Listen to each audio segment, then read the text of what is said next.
Hi everyone, one of the significant things I've done this year is to consider personal branding. This has primarily been driven by YouTube, which has seen me continually refine what the message of the channel is about. And I've come to the conclusion that everyone should consider personal branding, as I believe it makes you more resilient. Personal branding can get a bit of a bad rap, and I do understand why. There was a time when personal branding was entirely focused through the lens of how you could sell yourself as a product. You know, to get a job and earn money. And that is a pretty depressing, extreme sort of capitalism view of the process, right? But I believe that we have moved on from that a bit. It certainly has for me, as my journey through YouTube has progressed. This is my second period of considering a brand of some sort in relation to myself. The first was, as you might have guessed, during my period of intermittent employment in the early part of the decade. It was very much about packaging myself up for a career into a personal brand that's marketable. It concentrated on what I could deliver, a lens that was very much focused on what people could buy in order to sell myself, to get myself out of an immediate predicament.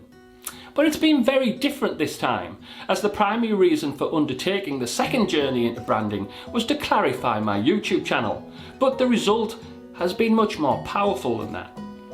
So YouTube demands that you have a niche, and not having a clear niche is problematic because people are going to either watch your channel because they're personally invested in you or invested in the expertise you have that can help them.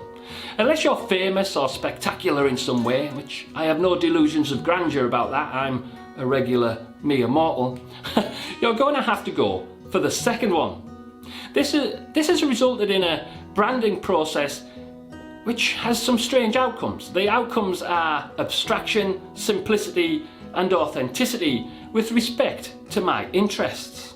I've often believed what I talk about is a number of things which I've intended to split amongst media, games and travel.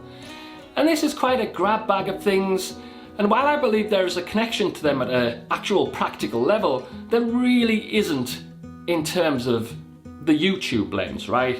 It's still pretty disastrous spread of stuff when it comes to how YouTube works. It makes no sense to be discussing tabletop role-playing games in one video only for the next one to come along and it's me hiking in the Swiss Alps. You're just going to annoy people. Well, you're going to annoy a percentage of people all the time, right?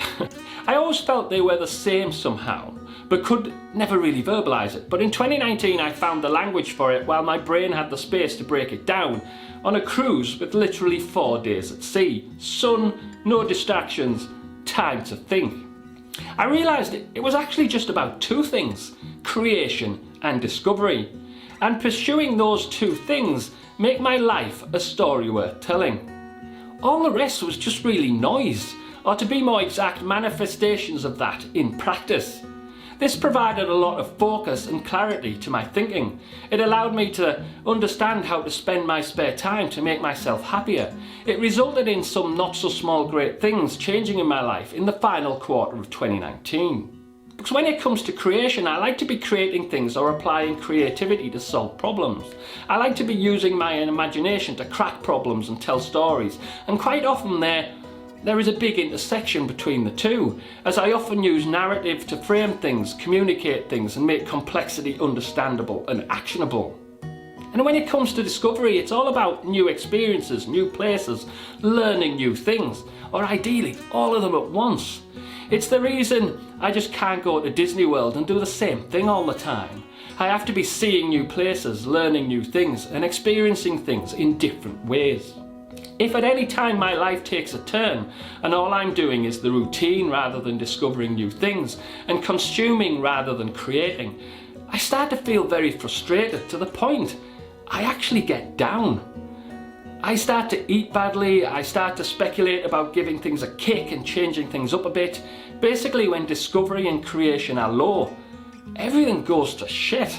And without change, I get really frustrated with things. And it's really only this year I've understood that. You know, in the past, I've got frustrated with myself for not doing enough of X or not doing enough of Y. And it's been me not And I've been frustrated because I haven't been doing enough. What I've realised now is it's not about not doing enough, it's me realising what happens when there is an absence of those two things.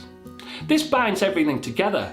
Travel is discovery. Learning new things at work is discovery. The whole getting better at YouTube, it's been one epic journey of discovery, and it's why it stood the distance. Making complex problems actionable at work is creation and discovery.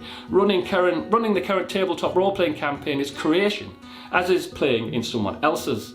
Creating videos is creation, as is writing these very scripts which I'm reading at this very moment. The secret to a happy life and the truth behind any small great changes I might adopt to make my life a story worth telling is maintaining a high level of creation and discovery. All my individual hobbies and interests are just methods of pursuing those two things.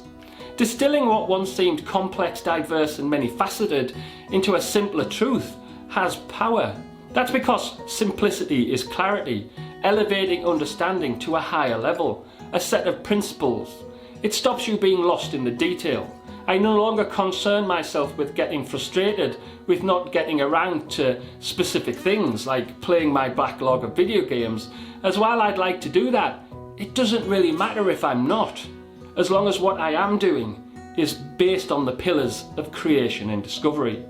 I no longer have to concern myself with balancing my many activities. I can just concentrate on maintaining the founding principles. This removes distraction and keeps me focused. In turn, it provides a clear route to being happier and to analyse my decisions. This makes you more resilient, as it provides you with the tools to make sure you're making good decisions and understand why the bad ones are bad. Ultimately, in terms of YouTube, the process has resulted in me focusing the channel around storytelling, which is essentially the creation stream, travel, which is essentially the discovery stream, and life. But the true value of this process has been the distilling of my happiness into the dual pillars of creation and discovery. It will inform my life decisions moving forward to ensure I make small great changes, to ensure I'm just a happier person.